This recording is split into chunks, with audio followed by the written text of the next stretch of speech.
Hi everybody, this is Alchemist 2 and I'm back again with another book review. I just recently finished The Long Earth by Terry Pratchett and Stephen Baxter.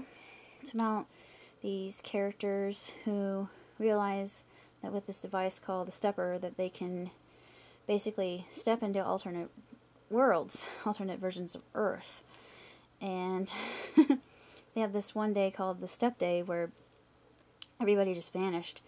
And then there are these creatures called the trolls that they sing, and they're sort of like Homo habilis. They can learn what other human beings do, the pioneers that go across these other earths and colonate them and farm them, make profit off of the land, and yeah?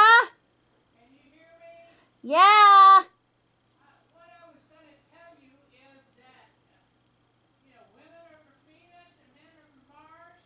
Uh-huh. A lot of times, women get a real thrill out of finding an item that they want at a cheaper price.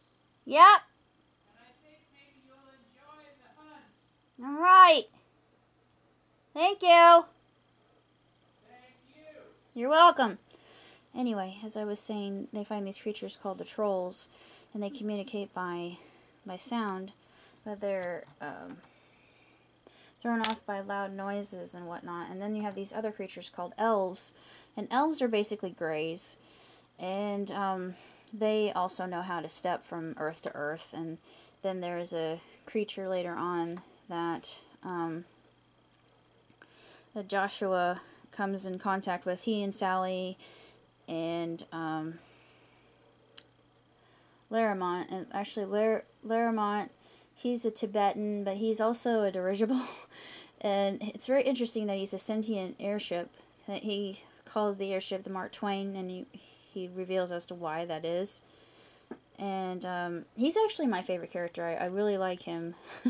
So when they mention him, there's kind of a cliffhanger at the end of the book. I'm not going to say what it is, but they they come in contact on the Mark Twain with I think it's either, I don't remember if it's a troll or an elf, but she's very gravid, and she's about to give birth, and the baby steps out of the womb, and Lobsang is actually cursing at the top of his lungs, like, damn it, the baby stepped out of the mother's womb. And it was really quite amusing. There are a lot of things in the book that just will make you laugh your butt off. Well, they did for me. I mean, it's just my kind of humor. It's that, that British type of humor.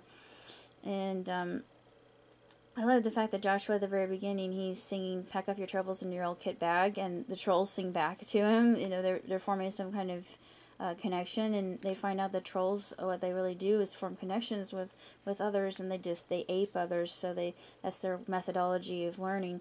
But they're very much like Homo habilis, and in other words, handyman.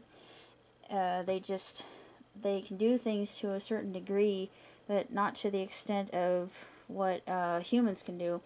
And then they come across in the Mark Twain to this destroyer of worlds who calls herself first person singular.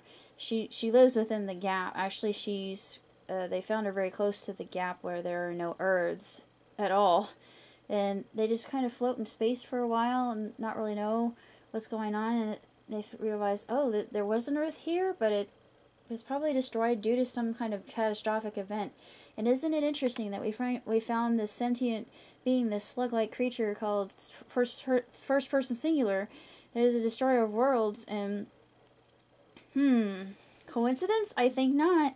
And all she wanted to do was study all the earths, everything, all the cultures, every place in the universe that she possibly could. And one instance, it was kind of heartbreaking when it discusses when she's studying the trolls. There's one troll is out by the beach, and she goes in too deep, and she tries to embrace her with her water, and the sea basically drowns her, and it's sad. And she just wanted to love these creatures and learn about them. She's all about curiosity and growth and evolution, and There are a lot of different subjects that are breached in the book that are very fascinating in their depth, but I'm not going to go into it right now because there's just a lot to take in. But I am now reading The Long Mars, and I'm hoping that I get The Long War, so I will definitely read those as soon as I get to it. Until next time, live long and prosper all. Ciao, tutor!